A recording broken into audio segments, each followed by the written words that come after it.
Hello. Hello, এটা রায়হানের number না? না, এটা রায়হানের নাম্বার না। ও দুঃখিত, আমি মনে হয় ভুলে রং নাম্বারে ডায়াল করে ফেলেছি। হ্যাঁ, হ্যালো হ্যালো।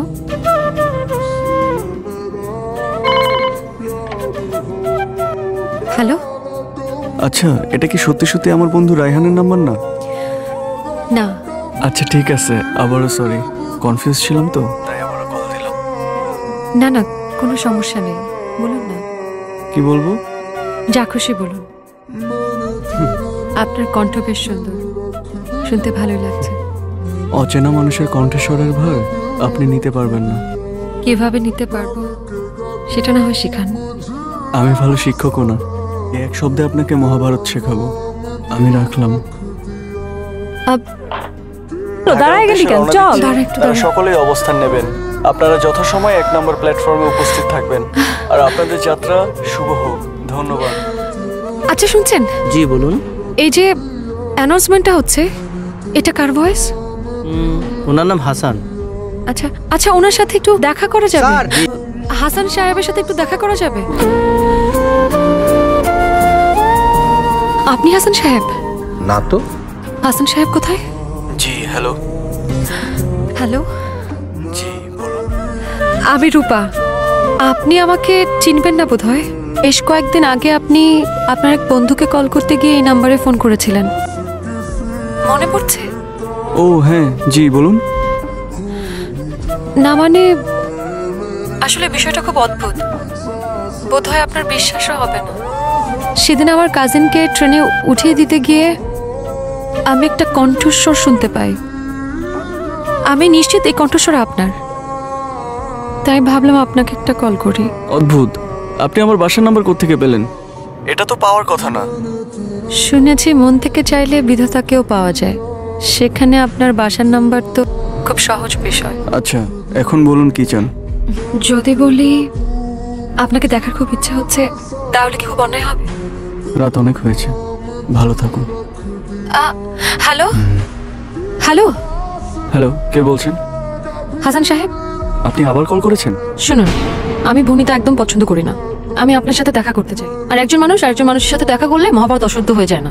আপনি কবে দেখা করবেন সেটা বলেন। নয়নপুর স্টেশনে আসেন, 1 কাপ চা খেয়ে যাবেন। আর আমি তো ভিনদেশে থাকি না, এদিকে আসলেই তো আমাকে দেখতে পারবেন। আরে বাবা, আমার বাসা তো স্টেশন থেকে অনেক দূরে। সেদিন তো আমার সাথে আমার কাজিন ছিল বলে বাসা থেকে বেরোতে পেরেছিলাম, কিন্তু মা আমাকে একা বেরোতে দেয় না। আপনি আসতে পারেন না আমাদের এলাকা বনকুঞ্জে? আপনি আসলে আম্মুকে হয়তো একটা ছোটখাটো অজুহাত দিয়ে আমি বেরোতে পারবো। মিথ্যা কথা বলে দেখা করাটা অন্যায়। যদি সত্যি বলে আসতে পারেন তাহলে ভাবা যায়। সত্যি কথা বললে আসবেন? আসবো। সত্যি? সত্যি।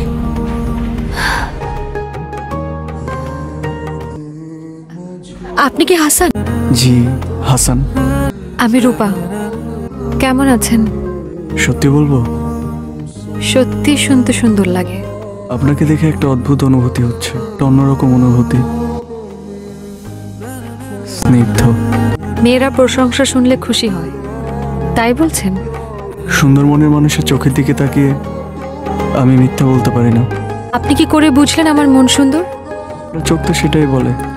চোখ আর কি বলে? আর আপনি আমার প্রেমে পড়েছেন। আর আপনি? চা খাবেন? খাওয়া যায়, কিন্তু ফুটপাতে। চলেন। এই দিকে চায়ের দোকানটা ভালো। আপনি বসে আছেন যে?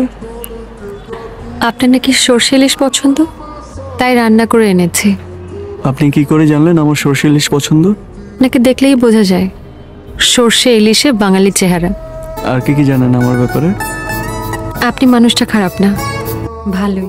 এটা কে বলেছে? আমার মনের ডাক পিয়ন। চলুন, খাবার ঠান্ডা হয়ে যাচ্ছে, অনেকক্ষণ আগে এনেছি। হ্যাঁ চলেন। আমার হাতের রান্না কিন্তু ভালো। সুন্দর মেয়েদের হাতের রান্না ভালোই হয়। আসেন। আপনার কণ্ঠে কি আছে বলেন তো? ওকে বেহায়া বানিয়েছে। মায়া।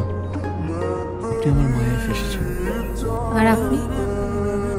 রূপ তো ক্ষণিকের, রূপ চলে গেলে ভুলে যাবেন। সে পথ বন্ধ। কেন? আমি তোমার প্রেমে অন্ধ। এই যে শুনছেন? আকর্ষণ করছি জি, ঢাকা থেকে বলুন। ছেড়ে আসা মেকফুল এক্সপ্রেস ট্রেনটি। হাসান সাহেবকে দেখছি না, উনি কোথায়? ছেলেটা কে? ছেলেটা কে? হাসান কি করে? রেলওয়েতে অ্যানাউন্সার। থাকে কোথায়? বটতলার ওখানে। কতদিনের পরিচয়? 2 মাস। ছেলেটাকে কাল আসতে বল। হ্যালো, বাবা, আমি মতি। হাসান ভাই অ্যাক্সিডেন্ট করছে। বাবা, কিছু আমি হসপিটালে যাচ্ছি। সময়েরই ঝরা পাতা দিয়ে যায় শুধু ব্যথা এ বুকে। ফেলে যাওয়া সেই গানে জমে থাকা অভিমানে বৃষ্টি থামে না দু চোখে।